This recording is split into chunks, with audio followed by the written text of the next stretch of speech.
myself Asma and my group member name is Muhammad Danish Bhatt. Today our purpose is to present our work on the characterization and the evaluation of the cleaning potential of Dalwal coal. The gross sample was collected from Dalwal to Sedincha and then transported to mining engineering department for the further processes. Now let's talk about the introduction of coal. Coal is a combustible black or brownish sedimentary rock. It is useful for the industrial as well as for the household purposes. It is primarily composed of carbon. As coal reserves are abundant in many countries and luckily Pakistan is one of them. Coal is mostly used in the power generations and in the cement industries as a source of energy, cheaper source of energy. In order to economize the cement production process, every industry is using about 5 to 6 million tons of imported coal. Now let's talk about the background of this work. Washability analysis of coal is important in the cement industries to check the quality and to check the degree of coal seam in coal preparation plants and in the separation efficiency. The main objective of washability analysis is to establish the maximum set of points to check the separation efficiency of a given coal mineral matter field.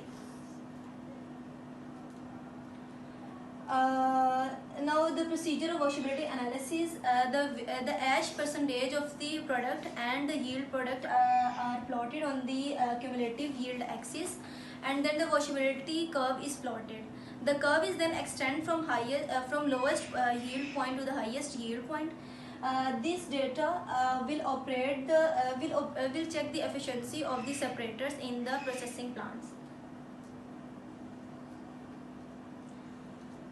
Next, the proximate analysis. Proximate analysis will establish the rank of coal and also will establish the constituents or a ratio of the combustible to incombustible constituents and the basis for buying or selling for other and the industrial purposes.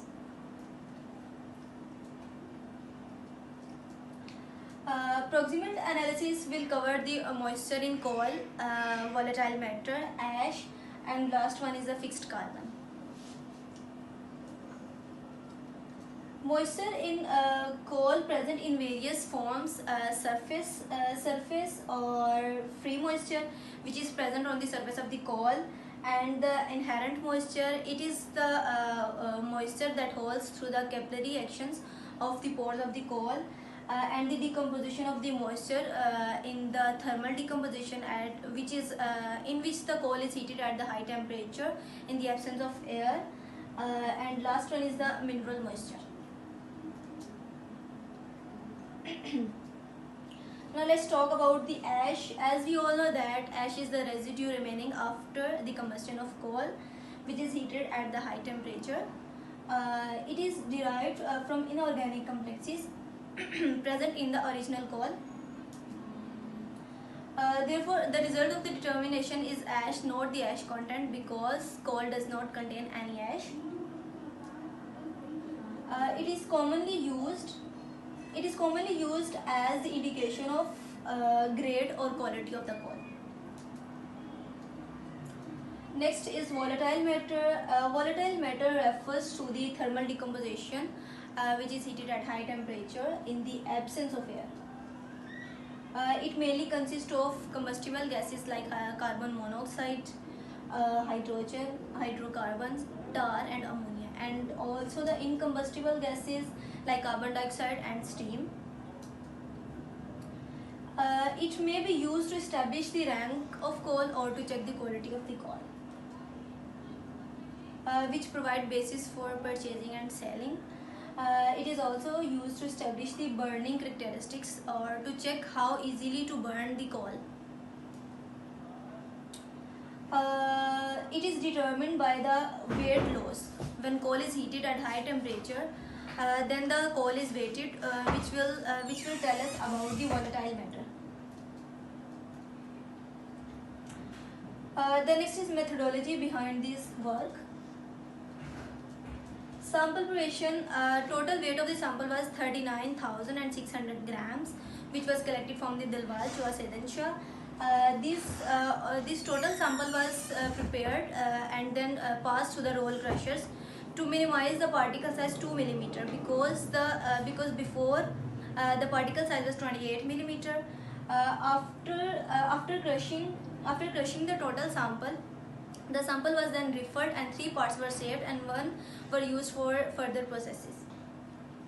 After sieving and riffling, the 1 part after crushed to the particle size of 212 micron.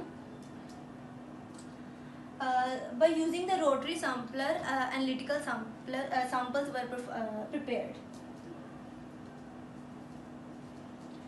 Next is the proximate analysis. 3 tests were done in the proximate analysis. First one was volatile matter, second is the moisture, and third one is the fixed carbon. First of all, determination of ash content.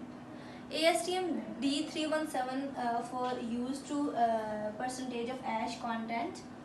Ash content is always performed in grinded sample to a particle size minus 0.25 millimeter. Which is 95% passing, and the mesh number 60. Weight of each three crucibles were used. Weight of each crucible were measured, and the coal sample was placed in each of the crucible. The weight of the coal sample was 0.1 milligram in each crucible. These crucibles were placed in the furnace, and the furnace was then switched on at the temperature of 750 degrees Celsius. These crucibles were placed in furnace for 2 hours to burn all the designator. After that, samples were weighted again for calculation purposes. Ash percentage was calculated by using the formula. The formula is here, where A is the weight of crucible and ash content, ash residue, and B is the weight of empty crucibles, and C is the weight of analysis sample. Further determination of moisture content, it will be present by my group member Muhammad Danish Bhatt. These were all from my side. Thank you. Assalamu alaikum. My name is Danish, and today we are discussing about the characterization and evaluation of Delval coal. So I'm going to discuss about the determination of ash content in our coal sample. So we use the ASTM D3174 standard to find the percentage of ash in our coal. So what we did, we used the grinded sample of coal that is passed from 60 mesh with 95% passing. So we prepared 3 crucibles, and sample was put into the crucibles, and they were heated in an oven for at 750 degrees Celsius for at least 2 hours. After that, we need to calculate the ash percentage. So the formula for ash percentage is it is equal to A minus B over C multiplied by 100. So where the variables A, B and C are, A will be the weight of crucible and residue, B will be the weight of empty crucibles which you weighed before the calculation, and C will be the weight of analytical sample. Next, we will have the determination of moisture content. So this moisture content calculation was based on dry air basis. So what we did, we prepared 3 crucibles, and we put the same grinded sample of coal into these 3 crucibles, and we heated that crucibles at 110 degrees Celsius in an oven for 1 hour. After that, we used to calculate the moisture content using the formula A minus B over C into 100, where A will be the weight of prepared sample, and B will be the weight of sample after heating. Now, moving on, we are going to discuss about how to determine the volatile matter. To determine the volatile matter, we use the standard of ASTM D3175. So you use the same grinded sample that is passed from 60 mesh at 95% passing. So three crucibles were prepared, and the coal was put into the crucibles, and they were put into oven at 950 degrees Celsius. After that, you use the formula. Basically, you are going to determine how much weight loss.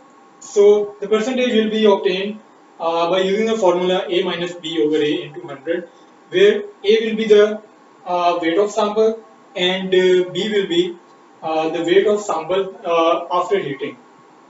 So this will be used to determine the volatile matter. After that, we are going to determine the amount of fixed carbon in our sample. So the fixed carbon, it is obtained by subtracting the sum of percentages of moisture, ash, and volatile matter from 100. So the formula will be fixed carbon. It will be equal to 100 minus percentages of all. That is the moisture, ash, uh, and volatile matter.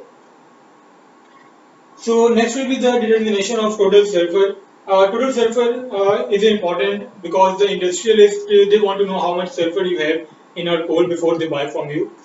So in this procedure, the three crucibles they were prepared, and they were placed in an oven by putting the sample of zero point 0.5 grams of coal into each three crucibles, and they were put in an oven which was heated up to 800 degrees Celsius. After that, the crucibles were removed and they were cooled in a desiccator. Now, after that, all the crucibles they were moved to the desiccator and they were weighed to find the final percentage of sulfur which were present in the coal. Moving on to the size analysis. Size analysis is important because it determines the quality of grinding and also in establishing the degree of liberation and of the values from the gauge at various particle size. So our sample was 12.8 kg and the size analysis was performed in a way that it was a sieve set was applied. The number of sieves used was it was first of all the sieve of uh, 6.35 millimeter. After that 1 millimeter, and then 0.25, and then below 0.25. So we obtained five mesh sizes, and each set size was determined to it was designated for each test. For example, the washability test, release analysis, and other different tests. Different sizes was prepared for different tests. Moving on to the washability analysis. Basically, washability analysis it is designed to find out the theoretical yield and separation of ash and sulfur. So, in that washability analysis, each fraction sample which was obtained from size analysis, which we performed before that, before this washability analysis test. What we did that each fraction it was poured into uh, zinc chloride solution with specific gravity of 1.3 solution was made, and after that we prepared 10 more samples of different specific gravity, for example 1.35, 1.45, and increasing up to 1.75.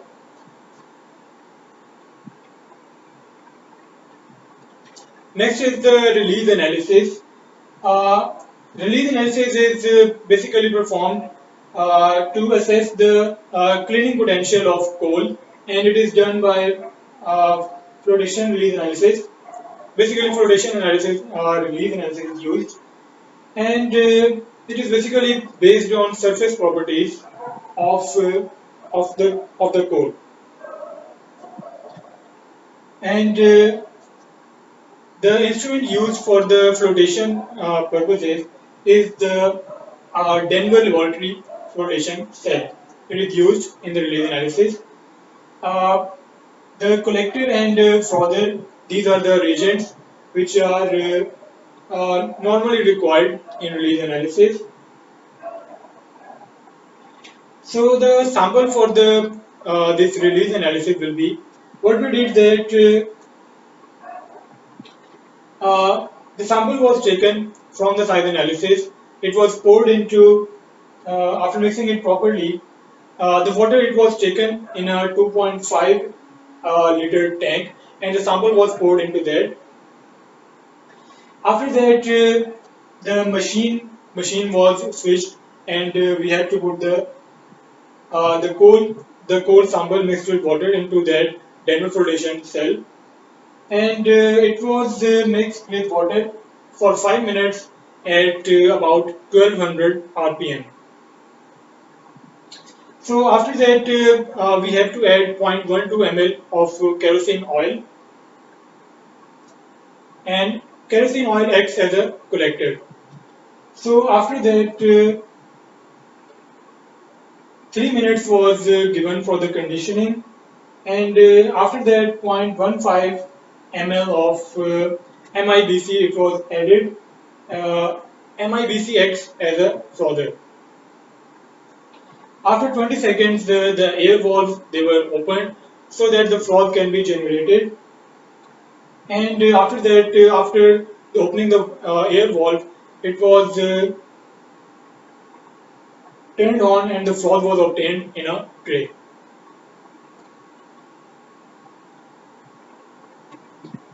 After that, since we, due to the lockdown, we didn't get the data of our lab, so the calculations were performed on fictitious data provided by the University of, and so we performed the data balancing on that fictitious data, and we obtained our calculations based on fictitious data. Thank you very much for listening.